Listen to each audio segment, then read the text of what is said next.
बिस्मिल्लाहिर्रहमानिर्रहीम। मैं हूं मोहम्मद उसामा और आज हमारा टॉपिक है introduction to pragmatics. Introduction to pragmatics में हम प्रैग्मेटिक्स की डेफिनेशंस पढ़ेंगे, हम प्रैग्मेटिक्स का स्कोप पढ़ेंगे और प्रैग्मेटिक्स की इम्पोर्टेंस क्या है हमारी डेली लाइफ में या लिंग्विस्टिक्स में प्रैग्मेटिक्स की इम्पोर्टेंस क्या है, उसकी अहमियत क्या है, हम इस पे लाइट डालेंगे, हम इसके पढ़ेंगे।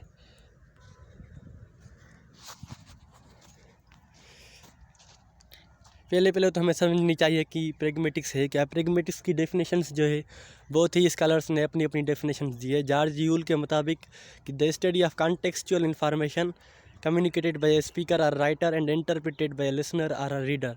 मीन्स प्रैग्मेटिक्स क्या है? प्रैग्मेटिक्स एक स्टडी होती है कॉन्टेक्सचुअल इंफॉर्मेशन की। कॉन्टेक्सचुअल इंफॉर्मेशन, कॉन्टेक्स्ट से लफ्ज़ लिया गया है। कॉन्टेक्स्ट से मकसद ये है कि हम जो भी बात कह रहे हैं, हम कहाँ कह रहे हैं, उसकी जो इन्फॉर्मेशन होती है हम उसे प्रैग्मेटिक्स कहते हैं। और वो इन्फॉर्मेशन कम्युनिकेटेड बाय स्पीकर और राइटर, जो भी इन्फॉर्मेशन मिलती है हमें स्पीकर से मिलती है जो बोल रहा है, और हमें राइटर से मिलती है जिसने ये कुछ लिखा है। एंड इंटरप्रेटेड बाय लिसनर और रीडर, मीन्स जो किसी ने स्पीकर ने लिखा है और जो राइटर ने लिखा है उसको हम इंटरप्रेट, हम किससे समझ रहे हैं, हम उसी स्टडी को हम प्रैग्मेटिक्स कहते हैं। और the study of relations of signs to their interpreter is called pragmatics. ये डेफिनेशन चार्ल्स मॉरिस ने दी है।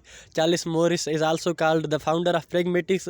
जो वर्ड प्रैग्मेटिक्स है वो चार्ल्स मॉरिस ने ही डिस्कवर किया था सन 1930 में। इसके मुताबिक कि प्रैग्मेटिक्स क्या है? Pragmatics is the study of relations of signs to their interpreters.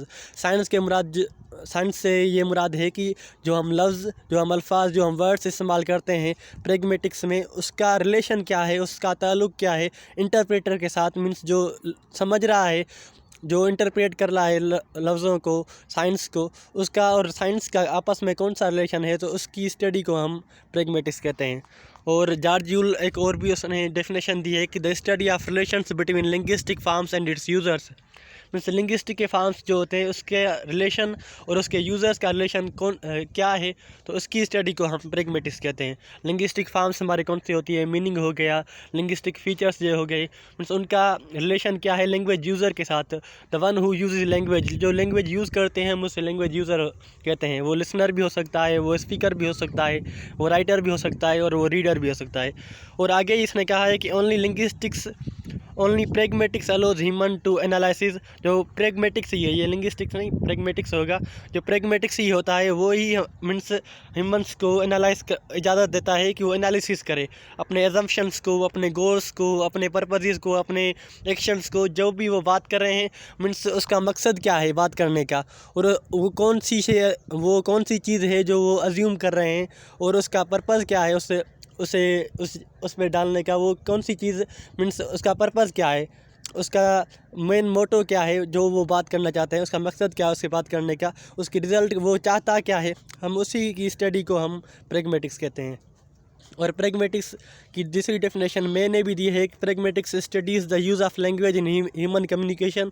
Means human communication means जब भी हम बात करते हैं तो उसकी यूज़ ऑफ लैंग्वेज मीन्स हम लैंग्वेज वहाँ पर हम कैसे इस्तेमाल करते हैं, उसकी स्टडी को हम प्रैग्मेटिक्स कहते हैं। Is determined by the conditions of society. Means जो सोसाइटी के हिसाब से हम कौन सी जगह पर, कौन सी प्लेस पर हम क्या बोल रहे हैं, सोसाइटी के हिसाब से जो लैंग्वेज में वेरिएशंस आते हैं हम उसकी स्टडी करें। लैंग्वेज वहाँ पर कैसे यूज़ होती है, फॉर एग्जांपल हमारे यहाँ language region to region change होती है, ऐसे ही प्रैग्मेटिकली जो लैंग्वेज होती है वो भी तब्दील होती रही। जब भी हम उसकी स्टडी करते हैं तो हम उसे प्रैग्मेटिक्स कहते हैं।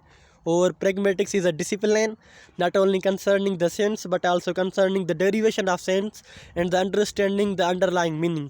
रेन यंगस्पैंग ने ये डेफिनेशन दी है कि प्रैग्मेटिक्स एक बहुत बड़ा डिसिप्लिन है, एक वाइड ब्रांच है, जिसके मुताबिक हम सेंस को कंसर्न करते हैं। जो भी हमारी मीनिंग होती है हम उसे मीनिंग से कंसर्न करते हैं, और वो सेंस कहाँ से लिया गया है, उसका डेरिवेशन क्या है, और अंडरलाइंग मीनिंग, जो उसकी छुपी हुई जो हिडन मीनिंग होती है, उसकी स्टडी को हम प्रैग्मेटिक्स कहते हैं।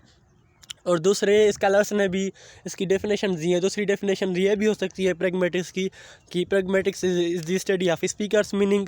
जो स्पीकर कहना चाहता है बात, वो उसकी मीनिंग को हम प्रैग्मेटिक्स कहते हैं।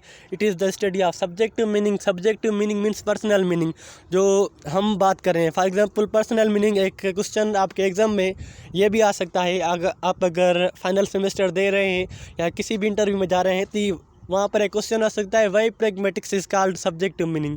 प्रेगमेटिक्स को सब्जेक्टिव मीनिंग क्यों कहा जाता है? प्रेगमेटिक्स को सब्जेक्टिव मीनिंग इसलिए कहा जाता है क्योंकि वो पर्सनल मीनिंग होती है। Subjective means personal. For example मैं बात कर रहा हूँ तो फिर मेरे और जो जिसे मैं समझा रहा हूँ उसके ही मीन्स बीच में होगी और दूसरा कोई इस मीनिंग को समझ नहीं सकता। फॉर एग्जांपल मैं किसी भी दोस्त से मैं अपने दोस्त से बात कर रहा हूँ तो फिर सिर्फ वो ही समझ सकता है मैं क्या बात कर रहा हूँ, जो दूसरा है वो उसकी मीनिंग डिफरेंट लेगा। और it is the study of intentional meaning, जो हम इंटेंशन कर रहे हैं मीनिंग की, वही हमारी उसकी मीनिंग होगी। It is the study of contextual meaning, जो कॉन्टेक्स्ट की मीनिंग होती है, मीन्स वो बात हम कहाँ कह रहे हैं, किस सिचुएशन में कह रहे हैं, उसकी मीनिंग को हम प्रेगमेटिक्स कहते हैं। It is the study of how more gets communicated than said. इसकी जो प्रेगमेटिक्स होती है वो स्टडी होते हैं how more gets communicated, means हम इतना कहते भी नहीं हैं, हम इतना से भी नहीं करते, हम इतना कहते भी नहीं है जितना वो कम्युनिकेट हो जाता है। मीन्स हम ऐसे बोलते हैं, जो स्पीकर होता है वो ऐसे बोलता है कि वो सारा मकसद जो है हमें पता चल जाता है। फॉर एग्ज़ाम्पल मैं आपको एक एग्ज़ाम्पल दूँ कि टीचर ने हमको कहा, मैम रुकैया ने हमें कहा कि that you have come very early, means आप बहुत जल्दी आए हैं। इसका इंडायरेक्टली मकसद ये होता है कि आप बहुत लेट कर आए हैं। टीचर हम कहती हैं you have come very early, बेटा आप बहुत जल्दी में आए हो, तो इसका यही मकसद निकलता है। It is the art of analysis of what is unsaid. इसका मकसद ये होता है कि जो अनसेड होता है, जो हम कहते भी नहीं हैं मगर फिर भी हमें पता चल जाता है, उसकी मीनिंग को हम प्रेगमेटिक्स कहते हैं। It is the study of expression of relative distance. Relative distance से मुराद ये है कि क्लोजनेस और डिस्टेंस जो होता है लिंग्विस्टिक्स हम स्पीकिंग के दौरान हम यूज़ करते हैं। फॉर एग्जांपल कि मैं कहूँ कि जो canteen is there, for example मेरे दोस्त ने कहा कि हमें ये चीज़ ख़रीदना है, तो मैंने उसको कहा कि कैंटीन इज़ देयर, कैंटीन जो है हमारे पास है। इसका मकसद है कि लेट्स गो, हम चलें। मीन्स जो रिलेटिव डिस्टेंस है वो इसे डिस्क्राइब करता है। और आगे है कि प्रेगमेटिक्स जो है वो दो लफ्ज़ों के पर मुश्तमिल है। Is the combination of two words. एक होता है प्रेगमा का मकसद होता है प्रैक्टिकल और रियल, और टिक्स जस्मी लफ्ज़ में आखिर होता है वो रिफ़र करता है साइंटिफिक स्टडी को। Mean scientific study of real meaning और practical meaning, it is called pragmatics.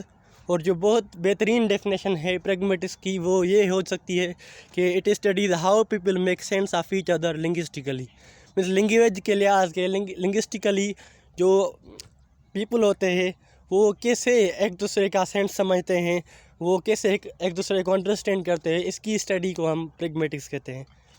और इम्पॉर्टेंस ऑफ प्रेगमेटिक्स, इम्पॉर्टेंस क्या है प्रेगमेटिक्स की? It helps learners to avoid miscommunication.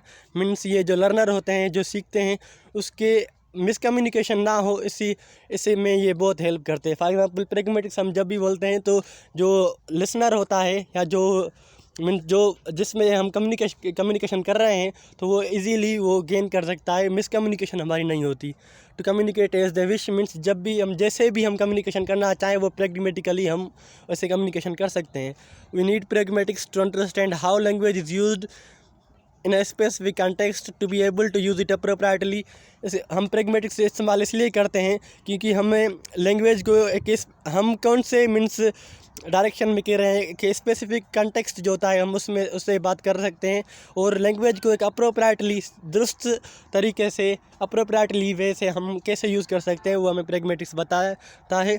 It is the study of hidden meaning. जो hidden meaning होती है किसी भी सेंटेंस में अंदर, जो मीनिंग मीन्स हमें जो डायरेक्टली जो लिटरल मीनिंग से बहुत मीन्स दूर हो, जो भी सेंटेंस लिखा हुआ है। फॉर एग्जांपल मैं कहूँ कि I am feeling cold now, means मुझे ठंड लग रही है। अगर ये मैं सेम ही सेंटेंस एक बर्फ़ानी यहाँ पर जाऊँ जहाँ पर बहुत ठंड है तो इसका मकसद है मुझे बहुत ठंड लग रही है। अगर ये सेम ही सेंटेंस मैं किसी एयर कंडीशन रूम में जाऊँ मैं कि I am feeling cold now, इसका मकसद ये होगा कि आप उसकी जो हीट बढ़ा दें, जो उसकी कोल्डनेस है वो घटा दें।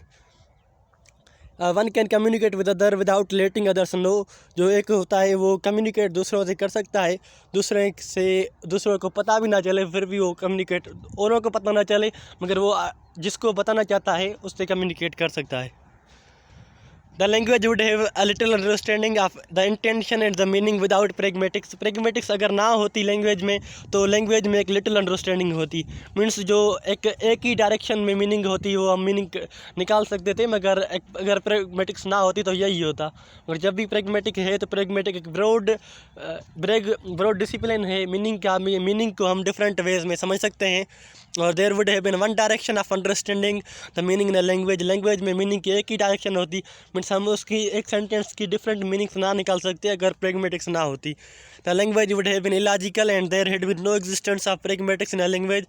अगर pragmatics का वजूद ना होता लैंग्वेज में तो लैंग्वेज इलॉजिकल होती, उसमें कोई भी लॉजिक वगैरह नहीं होता। Pragmatics is also used in sociolinguistics, psycholinguistics and many other disciplines. जो pragmatics होता है वो sociolinguistics में हम इस्तेमाल करते हैं। उन सोसाइटी में हम एक दूसरे की लैंग्वेज कैसे समझते हैं। फॉर एग्जांपल हमारी सोसाइटी में सिंधी भी बोली जाती है, उर्दू भी बोली जाती है और दूसरे लैंग्वेज भी बोली जाती हैं, मगर हम दूसरे लैंग्वेजेस को कैसे समझते हैं वो भी pragmatics में ही आ जाता है। साइकोलिंग्विस्टिक्स में भी pragmatics आती है, हम pragmatics को कैसे प्रोसेस करते हैं, और मैनी अदर डिसिप्लिन में भी pragmatics का बहुत रोल होता है। Thank you very much.